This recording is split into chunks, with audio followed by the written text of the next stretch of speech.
What is up, guys? It's the Sound Alchemist, part of One Mind Syndicate, and today I'm back to talk about Warhammer 40k. Now, if you guys checked out the video that I released yesterday, it was all about the end times of Warhammer 40k.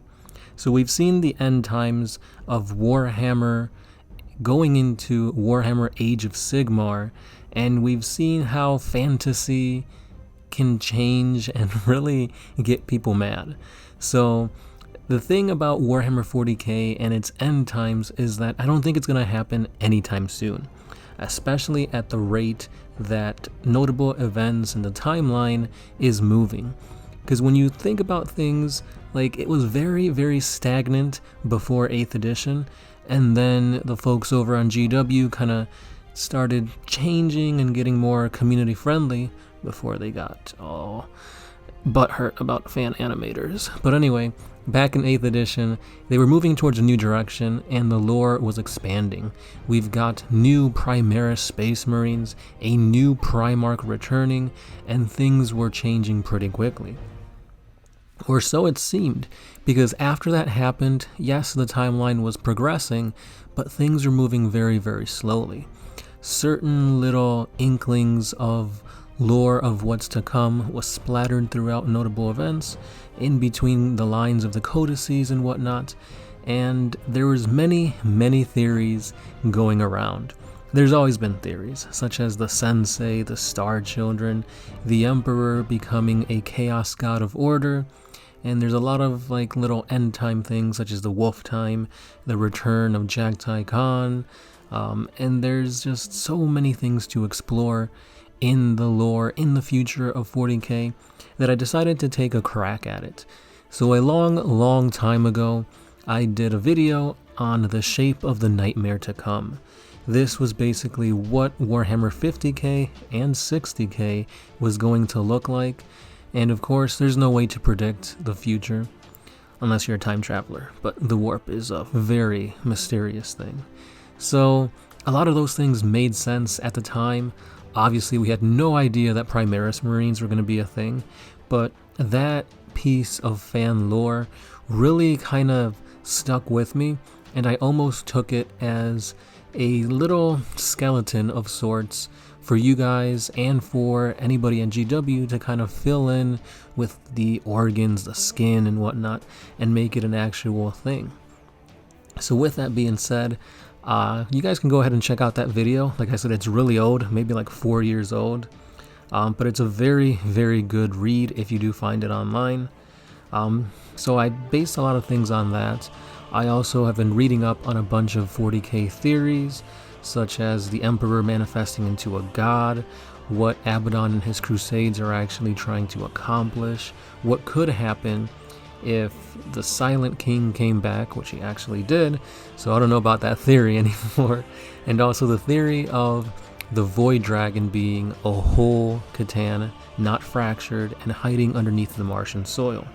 So that's what I did, and it took me about 5 days to get it the way I wanted to, and I finally was able to publish the video. So go ahead and check out that video. It's called The Death of Warhammer 40k. And with that end, I was just trying to tie up a bunch of loose ends and create a starting point for Warhammer 50k. And the main tipping point, or the main catalyst for this, was the Emperor's Ascension and the Terminus Decree. So if you're not familiar about the Terminus Decree, rumor has it that the Grey Knight Grandmaster and a few select others know of this Pandora box of sorts. There's one on the Fortress Monastery on Titan, and there's another on the Golden Throne. Nobody knows what this is, but this is basically an end-all be-all Pandora's box that could cause one of many apocalyptic events, or perhaps it could be a means to equal the playing field against the Chaos Gods. So the whole lore and ideology behind that is that the Emperor has been in a near-death state for ages, and perhaps the Terminus Decree is a means for him to traverse his physical body and achieve apotheosis, and finally become the God of Light, the God of Order, the God Emperor. But of course this has to be Warhammer 40k, where everything's grim, dark, bleak, hopeless. So just like when Slaanesh was birthed and that psychic black backlash messed up the Eldari, this would cost a great amount of sacrifice. Life would be the sacrifice. Untold billions upon trillions of Imperial lives would be sacrificed for the Emperor's ascension. And it's supposed to really show you that, is this even worth it? Because, you know, the Emperor preached science, logic over belief in gods and whatnot. Theism, thanks to Lorgar and his Imperial Creed. We now have the Emperor becoming a god. So, with the Imperium being heavily crippled with the loss of manpower and whatnot, this would affect the Chaos Gods as well, because they too would also be crippled since they draw most of their power from human emotion and actions. So now, when you think about the overall grand scale, you have the God Emperor and his army of the light fighting to stave off a weakened Chaos, while the rest of the Space Marines, Astra Militarum, Sisters of Battle, Custodes, etc. have other enemies to fight. The Necrons, the Tyranids, the Orcs. And I'll get into those other factions in another video, but for this one I just kind of want to talk about the Emperor and what this new state of the galaxy would be like. So this would really help push sales, because now you have a whole new faction to play around with. Essentially, you have the quote-unquote good Chaos God, his lesser demons, and his greater demons. But of course, since he's kind of the antithesis of Chaos, the Chaos God of Order, yeah, I know it does make sense, instead of having lesser and greater demons, he'll have like angels and saints. So we could have a new redesigned look for these warriors in the form of like the Legion of the Damned, where they look all on fire but still emanate the light of the Emperor. They now have burning halos to show that they have been reborn in the image of the God Emperor.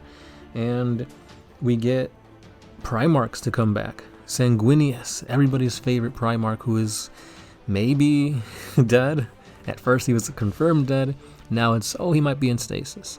But anyway, we get a new model for Sanguinius, which is a win-win. We get a new model for Ferrus Manus, because again, that is a 100% confirmed beheaded Primarch that we get back. And we get new and a more fleshed out lineup for the Legion of the Damned. Maybe a Chapter Master of sorts, dreadnoughts, vehicles, more units. And overall, I think that would just be a great start for a new faction that makes sense. And perhaps we could have like an avatar of the God Emperor that fights alongside them. So that way you don't have this amazingly overpowered God on your side. That kind of tips the scales.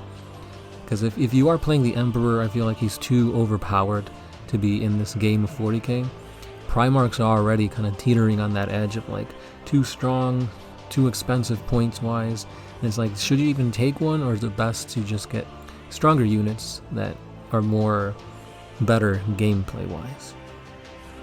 But yeah, that is my thoughts. That is what I came up for. Because the Imperium is really going to change after this, since they have less manpower.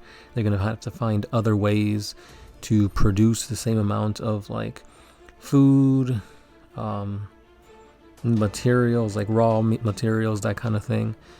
So it really gives you an interesting dynamic to explore, especially with the evolution of the rest of the races and how they react to a weakened Imperium, but also strengthened, because they have a new warp race that can literally travel without needing the Astronomicon, because they could just pop up wherever they're needed. I mean, look at the Legion of the Damned.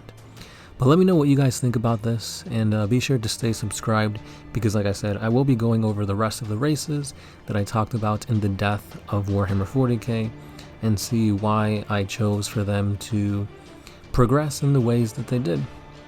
Thanks again for listening, guys, and as always, if you do want to help us out, you can head on over to our Patreon page, where a simple $1 a month helps us bring you 40k videos each and every day. And if not, you've got the subscribe button. You can always like and comment down below. This has been the Sound Alchemist, part of One Mind Syndicate, and I'll be seeing you guys in the next one. Peace.